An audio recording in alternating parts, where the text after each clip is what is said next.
मोहतरम नाज़रीन, वफाकी वज़ीर IT सैयद अमीनुल हक ने कहा कि अगले 1 या 2 साल में 5G को पाकिस्तान में लॉन्च कर दिया जाएगा। उन्होंने कहा कि इस्लामाबाद में चंद रोज़ कबल 5G का कामयाब तजर्बा कर चुके हैं। तकरीब से खिताब करते हुए वफाकी वज़ीर का कहना था कि दुनिया में 40 से 50 ममालिक 5G में हैं।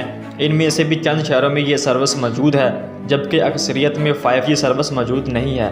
पाकिस्तान दुनिया के उन 3 ममालिक में शामिल है जो IT के शोबा में तेज़ी से तरक्की कर रहा है।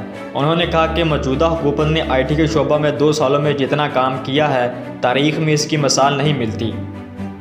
उन्होंने कहा कि पाकिस्तान का ज़रिए मुबादला 12 अरब डॉलर से बढ़कर 20 अरब डॉलर हो गया है। सीमेंट, टाइल्स, ऑटोमोबाइल, कंस्ट्रक्शन और IT में एक्सपोर्ट बढ़ गई है। उन्होंने मज़ीद कहा कि पाकिस्तान तरक्की की तरफ जा रहा है। लाहौर में सिर्फ एक IT पार्क था, अगले माह कई अरब रुपए की लागत से इस्लामाबाद और कराची में भी IT पार्क बनाया जा रहा है। हुकूमत की ख्वाहिश है कि तमाम लोगों के हाथों में स्मार्टफोन हो